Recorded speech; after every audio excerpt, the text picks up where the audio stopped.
Hey everyone, I'm the TheChosenOneLegend here, as always joined by my co-host.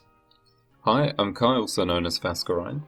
And welcome back to the BunchaJokahs podcast, where today we're doing a bit of a different topic here, kind of maybe a bit of a downer, but I think it might be interesting, and that's games that we've ended up dropping. And this was sort of prompted by a recent game of mine I ended up thinking I'd really like, but couldn't stick with for no reason. I thought this could be an interesting topic, but how about you, Kai? Did you have a tough time trying to think of games for this one?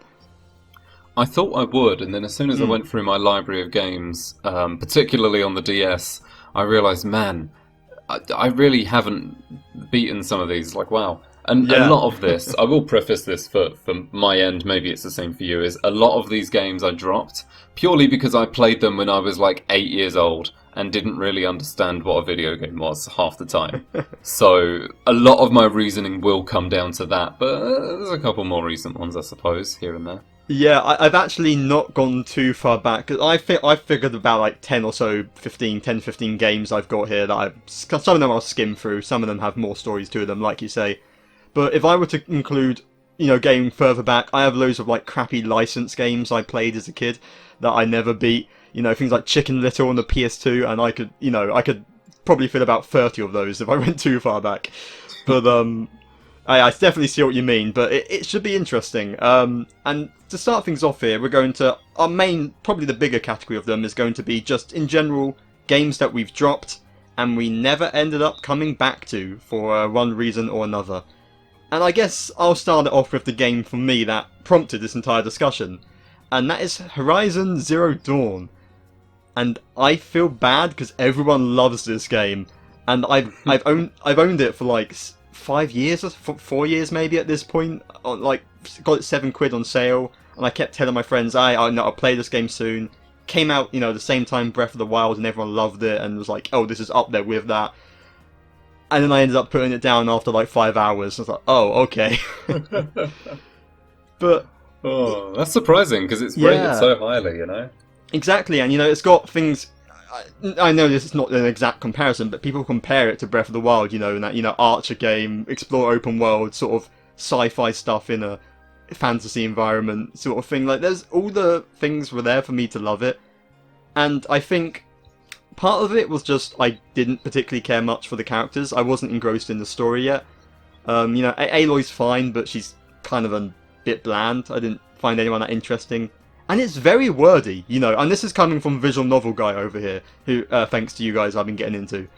But I kept going, like, talking to characters, and they'd have so much dialogue, and I was just sort of like, okay, move on, I get it. There's lore, but it's not particularly interesting. It's kind of felt dragged out. And I know it's always a thing, like, you don't have to keep talking to people, you don't have to interact. But if it's there, I always feel inclined to do it. I'm the kind of one who wants to see everything I can. But it was kind of making it drag on a bit. And even when it came down to combat, like, the game is really focused on bow combat. Like, melee combat didn't feel it did much. But I just kept having small faults. Just things like it didn't have gyro, which as someone, playing Breath of the Wild is a big thing for me. I'm sort of very used to that by now. It kind of felt like there were things like when you had to, like, target enemy weaknesses, sort of points that it would highlight them. But then the highlights would disappear after a few seconds, so I'd have to keep re-highlighting them. And just these little bits added up, and it got to the point where I was in a mission where I kept struggling with. And it wasn't even a rage quit. I was just like, paused it. I was like, wait a minute. I am not having fun playing this. Why am I still playing this? I sometimes have to remind myself, you don't have to play something if you're not enjoying it. So I just dropped it and moved on to something else. And part of me wonders if it might have just been I was only playing the game because it'd been on my backlog so long and I felt I had to. So maybe I'll actually get a craving for it one day and I'll enjoy it more that way. But yeah, I ended up dropping it, and sorry guys who love this game. I know there's a lot of you in our community, so Yeah, I mean, I kind of get it because I've seen some bits of the game. You know, my mm, dad's played it, and I've seen some other bits. And yeah, I mean, I do kind of get it. The lore bits is very true. Like they really they have some very long bits of that. yes. Where I mean, it's all optional, of course, so it can be skipped, but it doesn't feel like you should skip it. You know, that's for people who are just impatient. So there Exactly. doesn't seem Yeah. to be a middle ground of like, yeah, I want to know it, but please don't take 45 minutes. Hmm. So that's also, it's true. And then, yeah, also the bow and arrow combat is like, it's cool. I like the hunting vibe. But at the same time, if you're not good at shooting with a bow and arrow, particularly, I know I'm quite bad at that.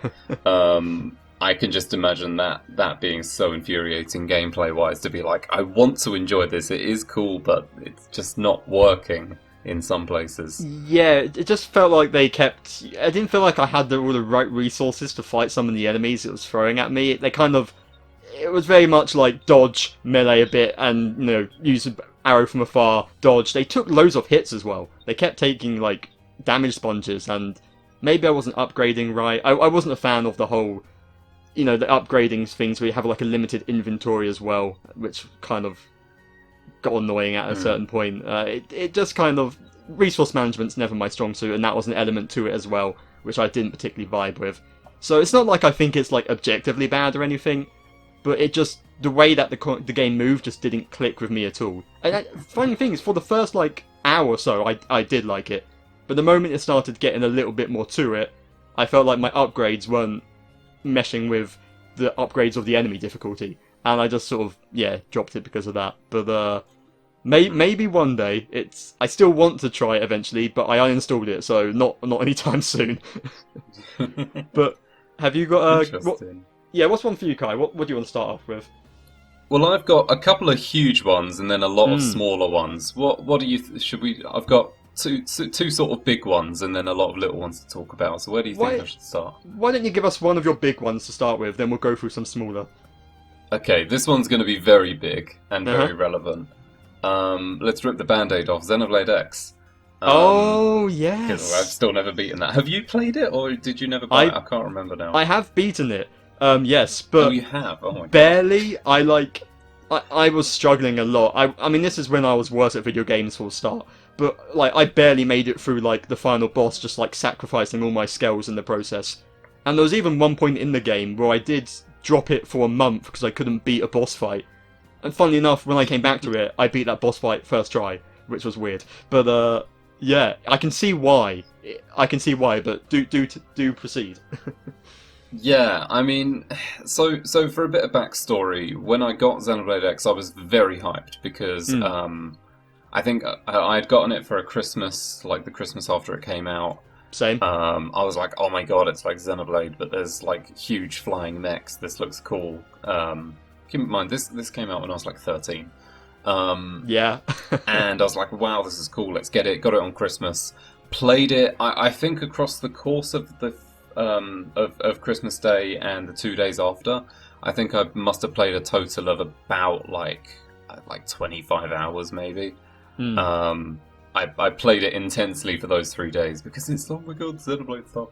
I was still a fanboy back then. Yeah. And yeah, I played it a lot, and the beginning of the game, I was getting really into it, but it was hard. I didn't understand stuff, and I was still in that phase where I didn't. Now I obsessively like go into menus and do all of those sorts of bits and want to know everything. Back then, sort of before I was the age of 16 or 17, Yeah. I had a complete opposite mindset where I was just like, okay, I just need to complete objective. Let me ram my head into the wall until it's complete. I would go through the entirety of Lego Star Wars and not get a single mini kit or whatever. I was that kind of person. So in Xenoblade X, which has a lot of focus on side quests and side content in general, and just understanding how many little details there are in the game, I didn't do any of that. I just barreled through. And, that combined with the fact that the game itself isn't very clear and has a lot of issues. Very true. And I was put off by the online stuff, which came in as well. But I was like, this is weird. I don't like random online features. That all added up. And the way that it sort of ended up accumulating was at the end of the third day of me playing, I was like given a huge sort of disappointing scold for having not like really interacted with any of my family for the last 3 days because I'd just been playing it, and I was like, the main thing actually above that was that I was hoarding the TV. Yeah. Because I didn't have my own room to play this in at the time. So it's like, man, I was kind of like feeling super, super guilty, so I just didn't touch the game again. And, since then I've gone back to it on occasion. I've been like, okay, let's try and get back into it, play it for a bit. I've even done so on streams. But, I don't know, there's just something about it that isn't clicking with me. I think part of it is playing on the Wii U gamepad, which never helps. Yeah. But then also the lack of clarity in so many different places. Like the battle UI, I mean, I'm sure it's really good when you do understand it. But when you don't, it's like, what are all these things happening on the screen? And then I just really struggled in, some boss fights and things like that. I found myself very early on just wanting to skip through all the random encounters and roaming monsters. I feel like that happens in a lot of games for a lot of people. I started doing it in Xenoblade 2 as soon as I hit, like, the really juicy story stuff in Chapter 6.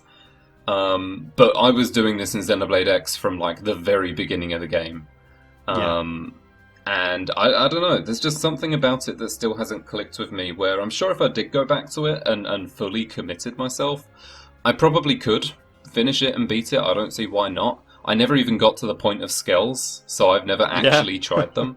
But I'm still sort of holding out in, like, I don't want to go through all this if they're going to do something on the Switch. I mean, they're probably not, but I'm kind of copium.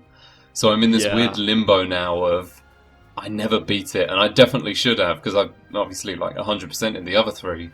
But like, I don't know, it's a really weird feeling that I'm sure you've got some ideas on as well. Yeah, it definitely is one that needs a port, not just because, people want to play it on a modern console, but there are so many refinements and improvements they can make, and having the online, on a console where more people are using the online and whatnot. It's one of those for me where, like you, I played Xenoblade 1 and just before it, and I was never that good at the gameplay, but at least like the story was incredibly compelling there to drag me through it. I also couldn't get into Xenoblade X's gameplay and brute force that, but it doesn't have the massively compelling story that the main series does in X. So it was harder to sort of push my way through. And there's some really great stuff in there, but I'm in the same boat as you, where I kind of want to replay it and start again and try and understand it more, rather than just brute forcing it. But I don't want to dig up my Wii U for that. So, Switch 2 port at this point, maybe. But I would love it. It's gone long enough where you kind of wonder if it's going to happen, but I really do hope so. It's definitely a good pick. Yeah, even if they, obviously we've talked a lot about Xenoblade X potential future stuff in the past, but like, anything more Xenoblade Online where they actually made it like good online and also just good UI in general, would be great. But I don't know, I'm in a weird limbo with it. Maybe I'll go back to it one day, but it's finding the motivation to get yourself into something with text so small. Yeah. I guess I'll go for another one here, kind of a quicker one, but Pikmin 1 is a game for me, where I've tried to start it like 3 times. I bought it years back when I was from like second hand, when I was probably like 12 or something. And it just stresses me out too much. It's the thing where I realise in Pikmin you sort of have to go with your losses. You have to sort of accept sometimes you'll take a big loss, but you have the days to make up for it. But I play it too perfectionist, where like if 2 Pikmin die, I'm like, I need to restart the day in case I mess up and I can't get the items. I'll be honest, I do that. I did that through all of Pikmin 4. Yeah, and I feel like Pikmin, the modern Pikmin games are better. They're less they have less time restraints on them, and they also have more things like Pikmin 4 has. You can just restart from a checkpoint in like caves and stuff. They have more accessible things where I'd probably be fine with it. But I kind of don't want to play the others without playing Pikmin 1 first. And every time I try to play Pikmin 1, I just end up panicking too much and being like, okay, it's too stressful, I move on to something else. And now that it's on Switch, I kind of do want to try it again, but it's just getting the time, seeing a good sale. I will one day get into Pikmin, but it's not been the last few days, so... Yeah, it's a very tough one. Yeah, I mean, I've never played the first 2 Pikmin games, but the amount of jank you have in them, I think, does not complement it well in terms of wanting to be a perfectionist. And yeah. Yeah, I do think they are good games, but, I mean, there's, like, certain things in that game, like horrors, that you just never want to turn the game back on after experiencing. Yeah, that's a good point. Anything else you got, Kai? Any of your smaller stuff? Yeah, so one thing I did actually that I'll go through now is Hmm. while I was looking through the DS games in particular, there were quite a few that I haven't played in so long that I couldn't remember if I've beaten them. Oh yeah. Um, so, there's a lot of those that were funny, and I tried a couple of them out just to see. One of them that I will recount in particular is Super Monkey Ball Touch and Roll, which is just the Monkey Ball game for the DS, I Oh suppose. yeah. I've never played those. Um, yeah, I have that, and I remember. I think I picked up a version that had already been like half completed or something, Hmm. if I'm remembering right. Yeah. Um, and I have some fond memories with it because they have a multiplayer mode that you can play offline with CPUs that I did, and it's like really fun. You've got loads of different game modes and bits, so that's kind of fun. And then I was like, okay, well, let's see what I got stuck on in the main campaign that stopped me from going any further. And I spent like 20 minutes on this. I could not beat it. I got a game over on the first level of 10, I believe, because that's how Monkey Ball works. Yeah. Um, I got stuck on the first level, never beat it, and immediately was like, no, I'm going to turn this off because this is just infuriating me already. Monkey Ball is known for having bad controls, right? But A this lot of the one in games particular, since the first few. Yeah. like, oh my god, the controls are even worse than I thought on this one because it's on the DS and they want you to like. You can move around with the control stick, but at the same time can use the touchpad. Yeah. But it just doesn't work. It's so incredibly jank, on a degree that I do not remember it being that bad. And I was like, okay, this just isn't fun. So that one's one that I have not beaten. I will never go back to beat because oh my goodness, that was so bad. Yeah, that's understandable. Yeah, it's tough. The only other thing I'll add is while I was trying all these DS games, I guess something's up with my 3DS now where it's difficult to put DS games into it because it keeps going in and like I have to hold it in, otherwise it doesn't play. So sort of coming to this realization of these games not working anymore while the Xenoblade 1 main theme music is playing on my home screen because that's the theme I have downloaded. Same. Yes. It's like a Cultured. no, come back. It's not working anymore. But yeah, Super Monkey Ball Touch and Roll, fun side modes, like absolutely terrible controls though. So, Yeah. that's a I've fun one. There's been a few of those that you sort of some games even I actually beat as a kid, and I've come back like DS games particularly, and I've come back to as an adult and think I can't play this. How did I beat this as a kid? The controls are garbage. I guess I just had more time to waste on one game back then. I was less into a multitude of series. But I think I'm with you on that one as Yeah. well. Like I've said a couple of times before that when I was younger, I was terrible at video games. And while the thing about me just going for the main objective is absolutely true, as even though I say that I was bad at games, I was. I'll start off saying I was. But looking back and playing a couple of these games now, I realised it wasn't just that. It's just that so many games on the DS particularly and just all these other consoles are so incredibly poor control-wise. Like, they are so un-user-friendly. Like, although I was bad at the game, I don't think I was bad as I thought I was with a lot of them. I think I can blame the game a little bit for some of that, because wow, they control poorly. Yeah, the era of touchscreen and motion controls definitely has a lot of shovelware. Along the greats, there was a lot of shovelware garbage. And again, if I was to list all of those from my childhood, I'd probably be here in eternity. But there's a multitude.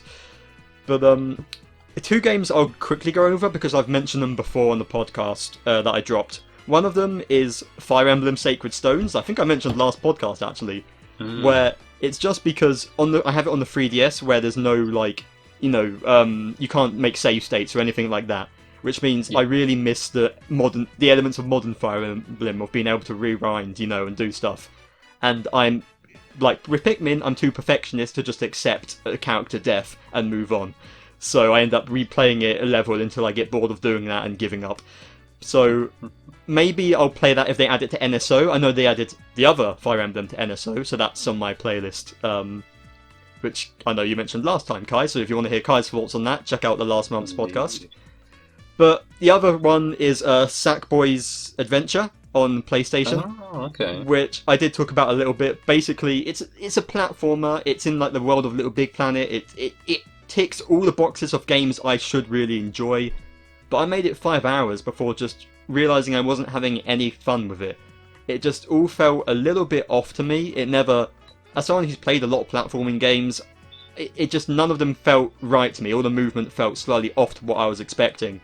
And just the atmosphere of it, as I think I mentioned last time, was it felt like they'd looked at Little Big Planet and thought, hey, we throw in like quirky cardboard cutouts everywhere and weird characters jump out and this will make it fun. But they sort of looked at what made Little Big Planet fun and tried to copy it over without actually understanding the essence of it and the little personality it really had between those little things jumping out at you. And it kind of just felt nothing to me. Which is a shame, because people really loved that one as well, but I gave up pretty quickly.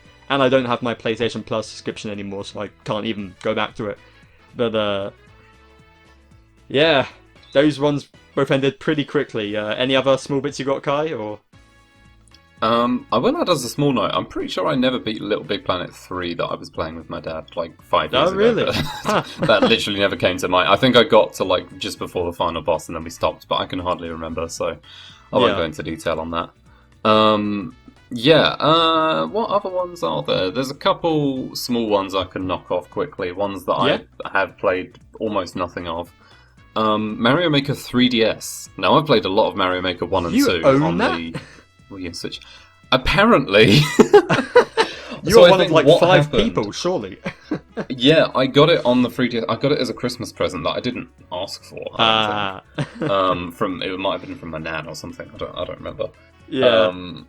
And this was like, I'm pretty sure it was like really, really late on in the cycle. It might have been like 2018 or something. It was a late one, yeah. It was so late that I was like, I think Mario Maker 2 was probably almost out at that point. And I'm pretty sure I played like one of the demo levels that they have in the DS version and just never touched it again. Because why would I? I've got a superior version on the Wii U. So, yeah, I just thought that was worth mentioning. Is like, technically I own it, but I've played maybe one level of it. Yeah. So that's always a fun one. Another one that's in a similar vein is Final Fantasy IV that I don't remember if I've talked about on here. I have on my streams.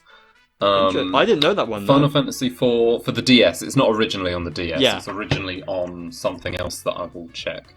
But yeah, I got it on the DS. I think I picked it up while I was in America, maybe. And I played it on the plane home. And it just wasn't fun. I mean, I didn't really know what to expect. I'd never played a Final Fantasy game before that. But it was just not very good. Now, here's a distinction I need to make about this. I wasn't playing the original Final Fantasy IV. I was playing the DS one, so as I'm doing a bit of researching here, I need to make sure I'm getting my facts straight. But the long story short is of it... Oh yeah, the 3D remake of Final Fantasy IV. That's the one. It released in 2007, and I picked it up in like 2017, I think, 10 years after it came out. Yeah. I think it was 2017 that I played it. So I played the 3D version. The 3D does not look good. It really doesn't. A lot of those era ones really don't age particularly gracefully. Yeah, and obviously it's an old game, and I remember when I got to it and played through the story, and I was like, this story is not very interesting to me. And then I got to the first boss that I think I did beat, but only just after a couple of tries, and I was like, this wasn't a fun fight, and this combat system isn't fun, and none of this is really particularly fun. It's just bad graphics, uninteresting story, and like, I wasn't engaged in the combat. And to be honest, if I played the original, I probably would have found it more interesting.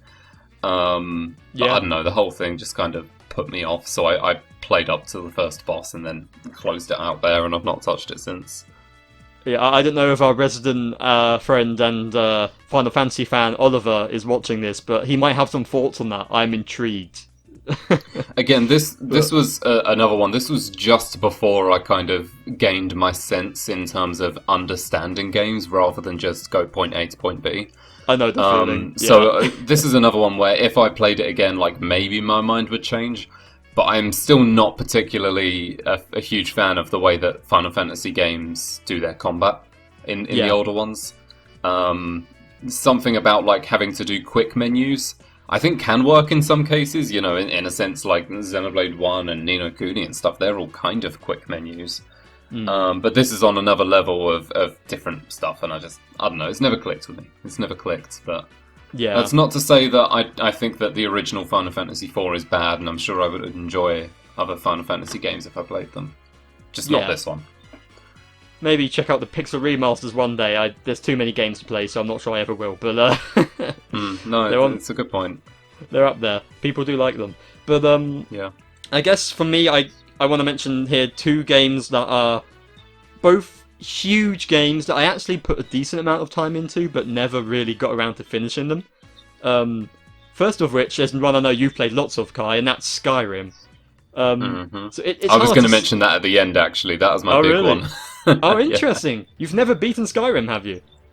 Should we talk about it now? Let's do it. You go first, and then I'll get into it. Yeah, because I got it on Switch, and obviously by that I had years of people talking about it when I was in school, idiots yelling Fus Rodar and pushing you because that's just what they did at that time.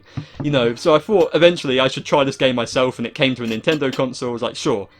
I put 30 hours into it. I had fun with it, but I don't know. I feel like you're kind of just doing the same thing at a certain point. It's there are so many, and to be fair, it was also by that point when I was playing it nearly 10 years old, 8 years old or something, and open world games, sort of that kind of thing, have progressed a long way since then. Of course, you go back to 2011, it's even more impressive, but there are things where the visuals are clearly very murky. A lot of it's kind of jank, and that's part of the charm and fun to it. But I just never got really into the complexities of like the systems and the classes and all that kind of thing. I hadn't done anything like D&D by that point. It just sort of like, other games to play fizzled out. Like, I would go back to it. I didn't like stop it because I wasn't having fun. It just kind of like, I had my fill of everything the game had to offer, I think, at that point, and limited time. But I am surprised you haven't finished it, Kai, because I seem to recall you put in like a hefty amount of time into it. I guess it's a hefty game. Yeah, so hang on, I'm going to be back in, I'm just going to grab my Switch quick, like this won't take a second, I want to see how many hours I've got, 1 second. So I couldn't tell exactly, because it's not on my most recently played Switch games, I played it on the Switch. So I guess as the backstory, so of course I had this game when I was very young, because my dad played it on the PS3, I believe. Yes. And, after a while I was like, I'm going to give it a go, and like, back then I found things like the Dwemer Ruins a bit spooky, but like outside of that I was like, yeah, let's play through the game. I did a little bit of it then, but eventually I did drop it. Because, again, I was a point A to point B kind of person, and Skyrim's not really like that. And then back in 2017, when the Switch came out, or whenever it was, Skyrim came out on the Switch, and it was part of the opening trailers and things, and I was like, oh my god, you can like do your archery with a bow pattern on the Joy-Cons, which is really cool, by the way, when you do it. And you can slash using your Joy-Cons as well. And even to now, I think it is perhaps the coolest implementation of Joy-Cons on the entire Switch. Being able to actually slash in Skyrim using the Joy-Cons is so cool. Yeah. Because it's like quite well in terms of reacting as well. So I played it back when the Switch came out, and what I did is my dad played it on the PS4, I guess it would have been by then, and I played it on the Switch handheld, and we did it like a side-by-side thing of we only play at the same time to see how we progress. Oh, that's a cool idea. Yeah, it was really cool, because obviously at the start it's the same, but it very quickly split off into doing very different things. Yeah. I got through the game a lot quicker just because I'm very efficient. But what I did is, by the time we'd reached near the end of it, I had beaten, with exception to a couple of side quests that glitched, because there's always a couple of Skyrim side quests that will glitch. I had completed every side quest in the game, and almost every main quest in the game. This was across the course of about... I couldn't tell. I had to guess based on my Switch time of other games and where it was in my most played. It's about 200 hours. Maybe a little bit more or less, but it's about 200 hours I put on the Switch version. Yeah. I'm not sure exactly. And then, we got to a point near the end where I'd done all of that. This includes all of the DLC stuff, by the way. The Solstheim DLC and all of that, which is a whole chunk of time. And it was to the point where all I had was a couple of main quests left, whereas my dad was obviously quite a bit far behind overall, and I was like, look, you need to play on your own to catch up, which we just never got around to. So I am part of a large conglomerate of people, I'm aware, that have beaten everything in Skyrim except for the final boss. This is like a very popular thing. I found out afterwards that people do everything in the game except for the final boss, and I am one of those people. So I've still never technically beaten it, although I've done literally every single other thing in the game, and I could easily go back and beat it in half an hour if I wanted. I just thought that was a fun one. Like, technically that's the case. That is an interesting parallel, yeah. Whereas I'm here like 35 hours, every other game overtaking it. That is almost impressive in its own right. But at this point, I guess you've kept up long enough that there's no point in doing the final boss. Like, you might as well keep up the bit, so... It's funny, isn't it? Yeah. I mean, the thing is, I really like Skyrim. I don't know how much I've talked about it previously, but I do think it was a great pioneer for what open world games can be like nowadays, and it sort of has that more, even like the fantasy feel that things like, things like Baldur's Gate have now really harnessed in terms of like really good role-playing and implications and things like that. Is like Skyrim did a lot of that and popularized it. Didn't necessarily invent it, but brought a lot of it to mainstream at the very least. Yeah, exactly. So it's really cool the way that it did things. So yeah, I don't know. I really enjoy it, and I do feel like it's funny to just be in that group of people that have never beaten the final boss. So I'm happy with where I'm at. Okay, I've done everything else. Yeah, I mean, I've also was going to mention Witcher 3. It's basically in the same boat for me. You know, big open world fantasy game with loads of side content to do, where I enjoyed it but didn't get completely hooked and ended up dropping it for other stuff.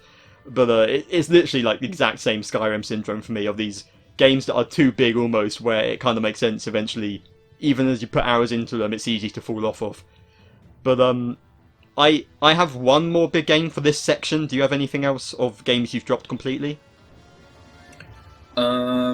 Dropped completely. Let's see. I don't know if it counts, but I will mention Animal Crossing New Leaf I had on the DS, and I did play a fair bit of it. I don't remember how much. Maybe like 15 hours, 5 hours. I don't remember.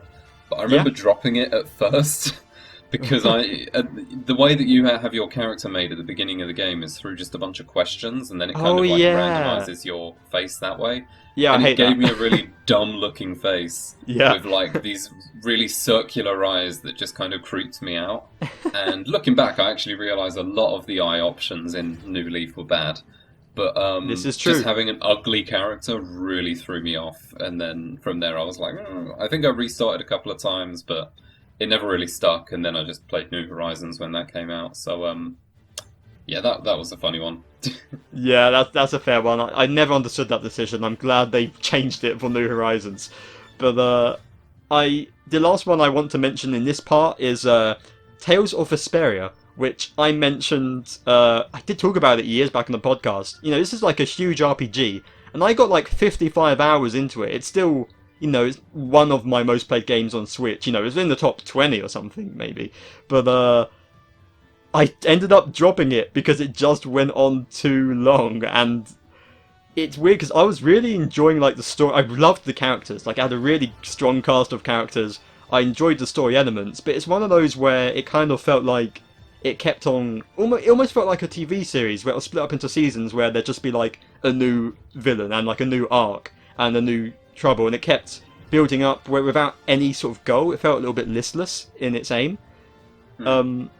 And because of that, I just kind of ended up burning out on the story, and the game got to the bit where it was getting too difficult for me.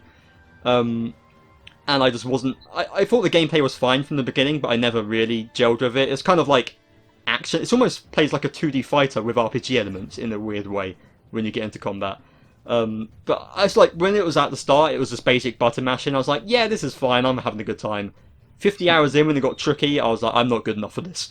And because it's like a, you know, remaster edition of it, there's even cheats it gave you where basically you could give yourself loads of level ups. So eventually I gave myself all of those so I could basically breeze through, you know, thinking, okay, I'll breeze through the gameplay and just do the story missions. And I did intend to do that. But then other games came out, maybe that was around the time I was playing more Xenoblade or something, or I just ended up fading away from it, meaning to come back to it, and never did. And it's a shame because like I said, I put 50 odd hours into this game. I'm a good ways into the story, and I liked everything I was seeing. But it just kind of, for me, it was an instance of one of those games that overstayed its welcome. And if it a game that was longer than it needed to be. Not every game not even every RPG needs to be a 100-hour long epic.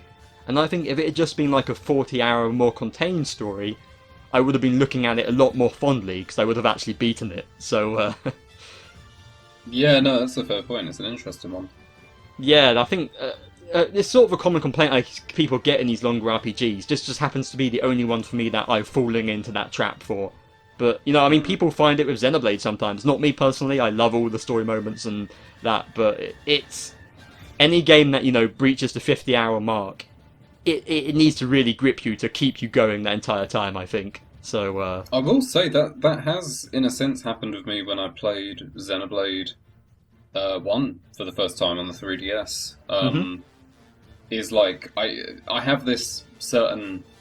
Like, it's weird, every time I played it and I get to the Fallen Arm, I'll just say it and not elaborate. Every time you get there, I just I don't know, for some reason I always get the urge to just stop playing at that point. I don't know if it's story-wise or just gameplay-wise because you've just gone through lots of fighting or what, but I don't know, I always get to that point and I'm I don't really know if I want to do the next section or not. Like, the next couple of sections are kind of boring, let's just leave it there. So I've felt that way strongly a couple of times, but I do manage to persevere with it. But I do understand it, I do. Yeah, any game that goes on that long, it's definitely a time commitment. Especially nowadays, when I was younger, like I said, I used to play 1 or 2 games and that's it. But now that there's all these series I've been getting into and Smash has introduced me to loads more, you've really got to budget your time. So it's a tough one. But let's be a little bit more optimistic here and end off with some kind of more positive experiences in games that we dropped but did actually later come back to and finish, at least in some capacity. I don't know how. I've got 2 games here, but Kai, why don't you start us off with something? Well, I've got a couple that I kind of dropped, came back to, and still didn't beat, but did at least beat the part that I was stuck on. Interesting, yep. So one of which is Super Paper Mario. Oh, yeah. When I was younger, this was I played this literally when I was 9 years old, I think. And, it's a really fun game, really good. However, the main enemy you face in Chapter 2, oh my god. And not even that, all of Chapter 2 I think I got stuck on. All 4 of the levels, there was something about them that I would get stuck on or not understand because I didn't really understand any tact or read the text back then. But then when you get to, I believe it's the final chapter of it, the final part of the chapter, I should say, and you fight Mimi for the first time, and she does her twist into being a villain. This isn't spoilers; it's Chapter 2. But when she does her spider thing, where her neck cracks and she grows legs and stuff, I'm not scared of spiders, but that is terrifying. I've heard Super Paper Mario gets very cursed in ways. You should watch. I'm going to send you that scene after this, just so you can see it and remind yourself. Because, that happens, and then you get chased through, a maze where you have to route back to where you were. And, again, I was so terrified and streamlined back then that I did not know how to get back there. So I was lost in this maze, and I was just terrified, so I never beat it. And eventually I went back and did do that fight. I did finish that chapter. I think I did, 1 chapter after that. And then I was just kind of bored, I guess, and then I never beat it still, but I did beat that part of it, and dear God, that's terrifying. I can't imagine the amount of people that quit the game because of that part. Yeah, that is nightmare fuel. Yeah, it's kind of crazy. Yeah, the only other one I have in that category, off the top of my head, is it's quite a funny one. Oh no, I've got 2 actually. Mario Party DS is the first one that I went back and checked. Right. When I was younger, and even now, but mainly when I was younger, I was terrible at button mashing. I couldn't button mash to save my life. I literally needed assistance to beat games like Bowser's Inside Story, which is one of my most played games, just because the final boss involves a little bit of mashing. A lot of the fights do actually with Bowser, but I digress. To beat the first boss in the Mario Party DS story mode, you need to button mash. And I couldn't back then. I literally could not button mash fast enough to beat it. So I didn't for years, and then I thought I never had, but I went back and checked earlier today, and apparently I did beat it, because I had all the special stuff unlocked. I was like, oh, okay, nice. So that's another one. That kind of reminds me a little bit of one I'd nearly forgotten about, where a similar story of, like, the final boss was Minish Cap, where I beat all the game, couldn't beat the final boss, and rage quitted. I ended up just, like, watching the final boss on YouTube, and then randomly, like, 7 months later or something, you know, I randomly thought, wonder if I can do it. And I went back and did that final boss first try and actually beat Minish Cap. And it was weird. I don't know what was holding me up last time, because it wasn't that difficult. But in those 6 months, I apparently just got good, so sure. That's very funny, yeah. The only other one I have in that category is Yoshi's Island DS. Which is another one. Oh no, actually, I've got 2 more. There's quite a few in this category for me. Yoshi's Island DS. No, I guess it would be this one. This game is another DS one, so it's a little bit jank. I remember playing through the first bit a lot, and I went back and saw where I got stuck, and it was on World 3, Level 4, which is just like a random. It's a sub castle. Level, except it's on a boat this time, and it just confused me because you're on this ship that has like 7 different pipes into different sub areas, but some of the sub areas even now could not figure out for the life of me what the point of them was.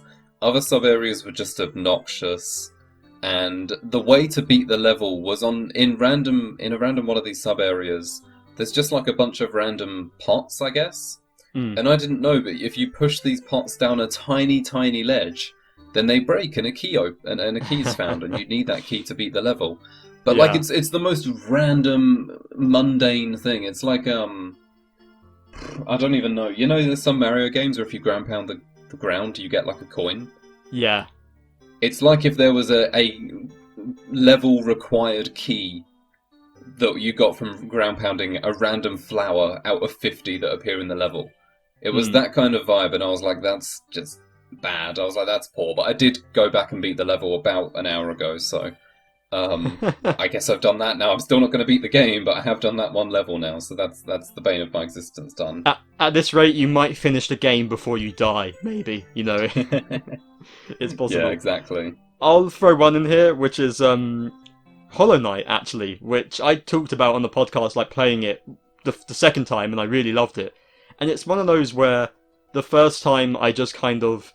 I got maybe 10 hours into it, and I liked everything, but it just didn't click with me. Like, it was a good game, I loved the visuals of it, I loved the atmosphere, but I don't know, the whole Metroidvania, finding your own path through, exploring, kind of just wasn't something I was really into at that time, so I just sort of dropped it for other things.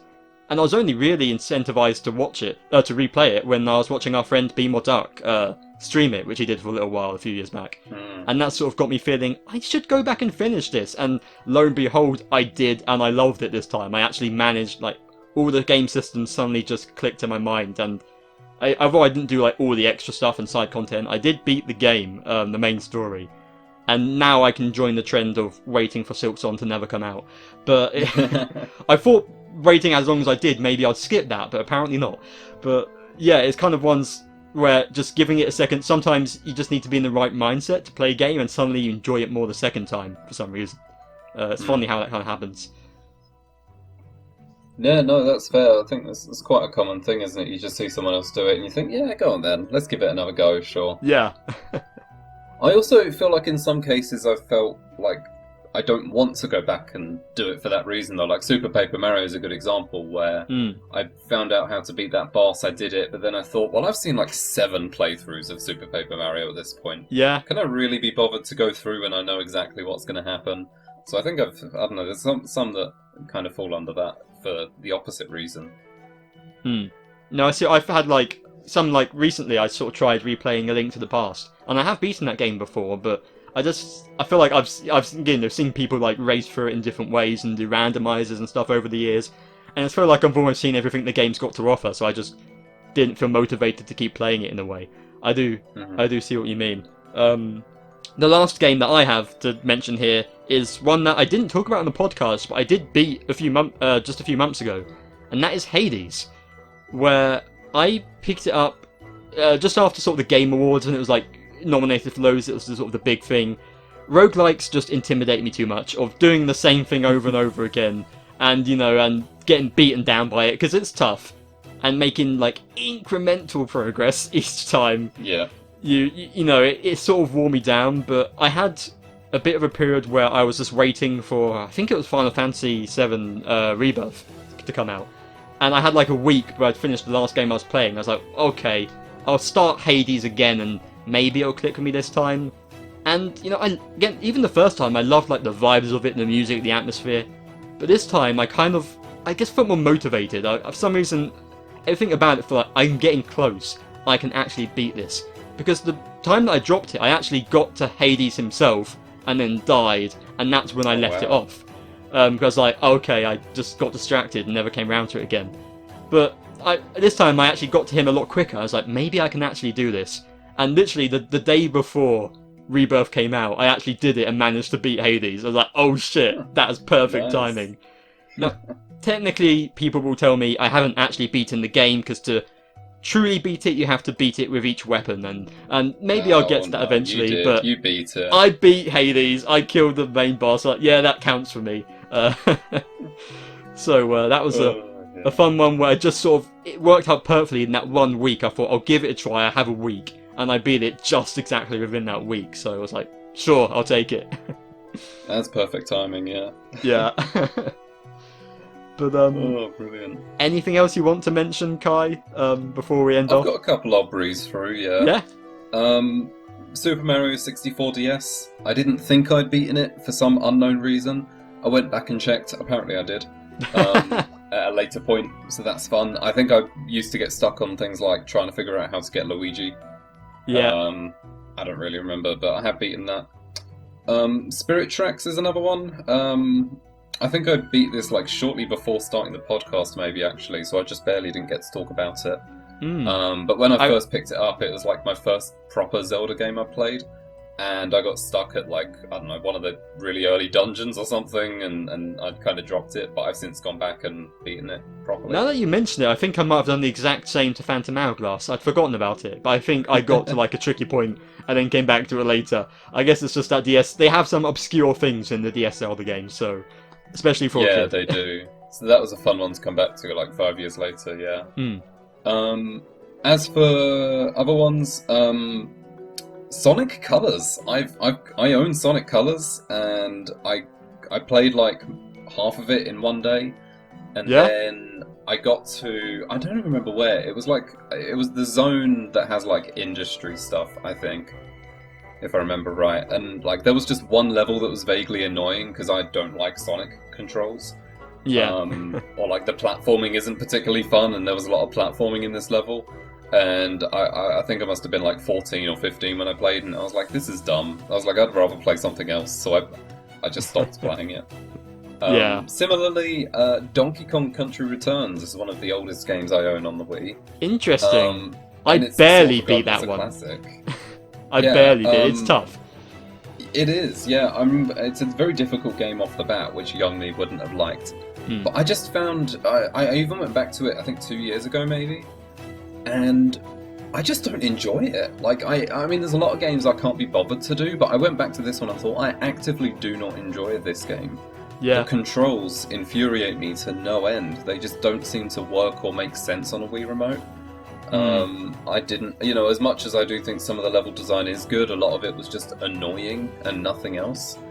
And I was like, man, I'm just not going to beat this. I just don't care to. So the series but can really... ironically enough, I have beaten Donkey Kong Jungle Beat, which is also on the Wii. So yeah, the series one, clearly. Really does feel like it's out to get you at some times. And funnily enough, I've forgotten about this. I've beaten the original Donkey Kong Country on NSO, but not 2 and 3. 2 and 3, I just find them really obnoxious level design. They just begin to get kind of gimmicky, and maybe that's a similar thing you could say with points and returns.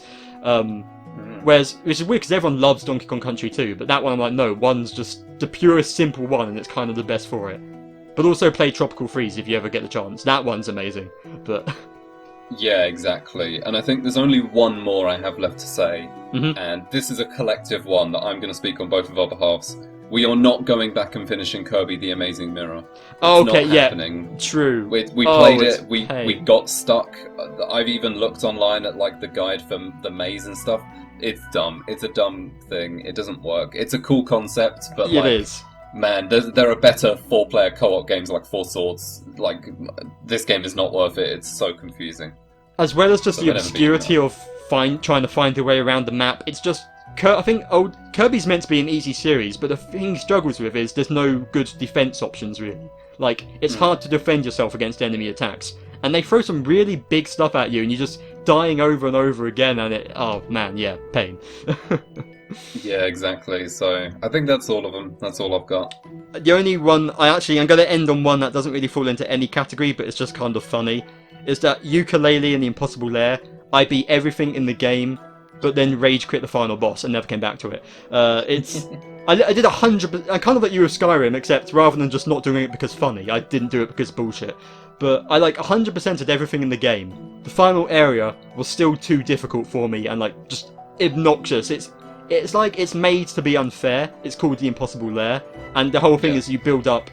If you do the other levels, you get these extra hit points to take you through the level. But then it's like if you lose all those hit points and make it to a checkpoint, you can only restart from that checkpoint with all those hit points lost. And so I'm not doing this again. It's just bad game design. And if we call it the Impossible Lair, it's funny. That's the gimmick. No, it's shit. Anyway, that's my last minute rage. But Perfect. That's it. So thank you everyone for listening to these interesting ones. You know, maybe some will come back to. Hopefully not too many more will be added in the future. I think we both stick to games more nowadays than we used to in the whole. But yeah, do let us know what your thoughts are. If you had any thoughts on the games we mentioned, if you've dropped any games yourselves in particular, let us know in the comments.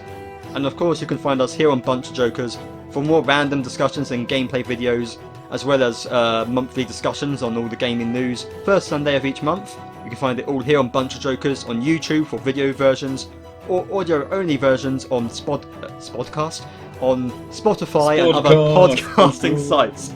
We should make our own site, Spodcast, Kai. Let's do it. We'll get Sam to make a logo. But until then, where else can people find you at, Kai? Twitch.tv/Fascurreyn. I'm going through Ni no Kuni 2 on the grind. Absolutely, check it out to hear my rage at the character design. But yeah, the link in the description below, and we will see you guys in the next video. Goodbye! Bye.